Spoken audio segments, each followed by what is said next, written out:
No one likes to get ill, but at this time of year, it's very difficult to avoid those colds and flus, general bugs that are flying around everywhere. But the best thing you can do is obviously to try and prevent spread yourself. So in this video, we're going to show you exactly how to clean your home and disinfect to prevent illnesses spreading throughout your family and fellow members of the household. We're going to do it quick, we're going to do it easy, and it's going to be simple to follow, so it's practical for you to carry out straight away. Let's dive in.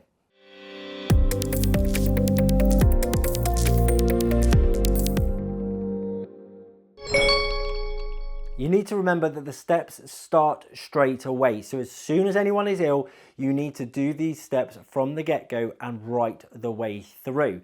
And it is still very important towards the end of them feeling like they're getting better. So first things first is always ventilation. Generally throughout the house, make sure you've got some sort of fresh air within the property. So you should be able to just slightly open your windows for ventilation. But before you go to the full clean, crack those windows wide open as far as you can and get that air circulating through the property and really get the germs moving out.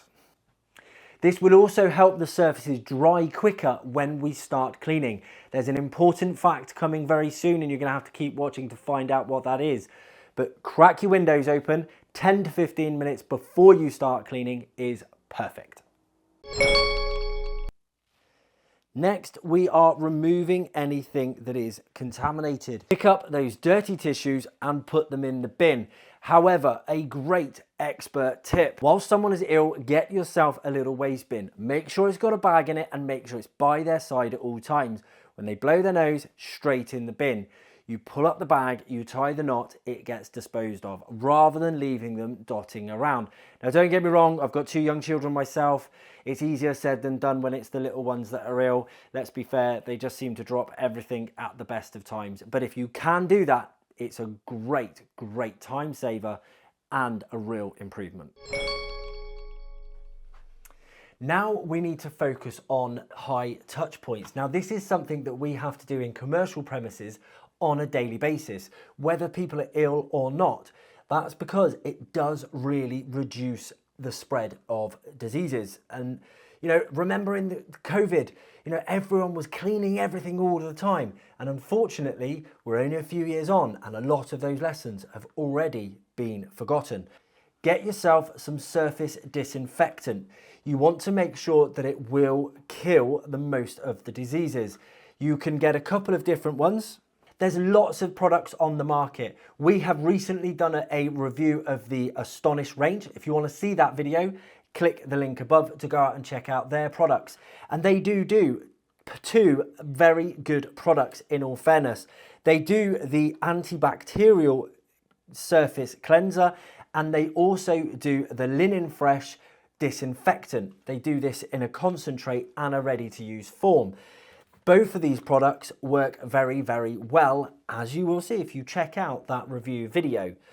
But any type of disinfectant will work. You just want to make sure that it kills the germs properly. Check the label. Just because it says it's disinfectant doesn't mean it's to the right level.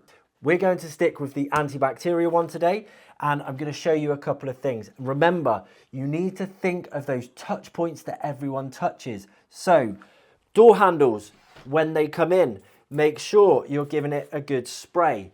Light switches, give it a good spray. And it would continue to work from there. Yes, it will drip. Yes, it may make a bit of a mess.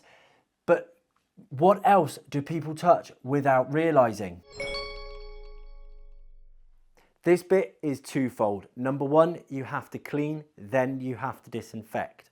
So you do need to make sure that you're following a 2-step process. If the surface is full of surface dirt, dust, everything like that, it won't work.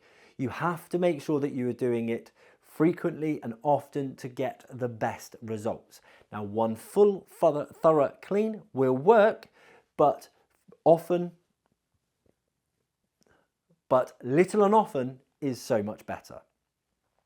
Secondly, the biggest one of all, and both of these products that I've just shown you and the majority of other products on the market have to have a good amount of time, dwell time. It will depend on the product how much dwell time, but the majority of them are a few minutes. If you've watched our pro tips video, then you'll already know this. If you've watched our pro tips video, you'll already know this. If you haven't, click that link above so you can learn just those key tips that the professionals know to deliver the best results. But essentially, you need to make sure that you are leaving the cleaner there long enough to do its job. Then we've got laundry and soft surfaces. So we're talking the bedding, the pillows, we're talking towels, clothes, blankets, and anything else soft that you won't just clean by hand. Get them off as quickly as possible, get them in the washing machine and try and clean them on a high heat if the fabric will allow. If it's not a fabric that you can wash on a high heat, you want something along these lines. Again, another product that we have reviewed in the Astonish review video. Click that link above. This is an antibacterial laundry cleanser. It allows you to wash your clothes and other fabrics at a low heat, 30-40 degrees, whilst actually still killing all the germs and bugs living within them.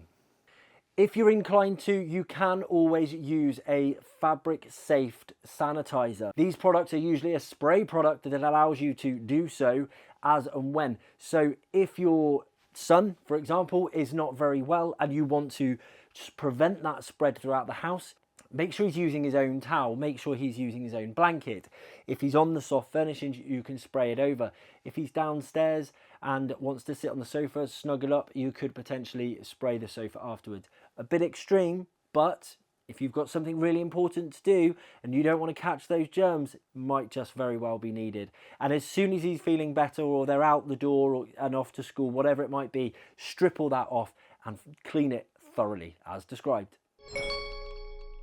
We don't want to go into too much detail about what can happen in a bathroom when you're not very well, but we need to make sure we're cleaning all in here very, very thoroughly and more frequently. Frankly, when someone is ill, especially if it is a sickness and diarrhea bug, we want to be cleaning multiple times a day. And it's not just the larger surfaces. Think of where you're cleaning. Again, it's the plugs, it's the seats, it's the taps.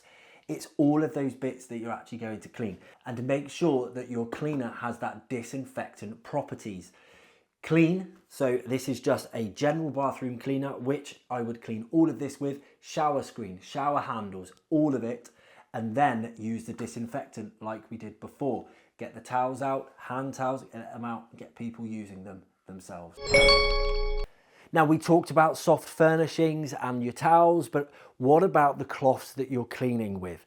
Don't forget that you need to wash them as well. Microfibers last for ages and they work really, really well. It's tempting to continue using them for a long time, but especially when someone is ill within the house and you're trying to disinfect, make sure they are straight in the washing machine on a high heat or with a disinfectant solution so you're thoroughly cleaning them and not spreading it around the house. The same goes for your tools. Make sure that you're disinfecting your vacuum, you're disinfecting spray bottles themselves, and we're not really moving it around. Mop heads should be able to go in with your microfibers.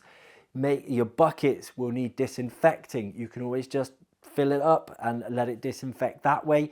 If you've used sponges, disinfect them, soak them in disinfectant, maybe even microwave them for a minute or so you can really kill all of those germs. If you've got any questions you'd like me to cover, then why not drop them in the comments. At Vapor Clean, we love to help and try and solve your cleaning conundrums. For now though, why not click here to head over and check out our full review of the Astonish range, or you can click here and check out our review of the Purdy and Fig range. Which one is best? You're going to have to check out both videos to find out. But don't forget, click that subscribe button and turn on the notification bell.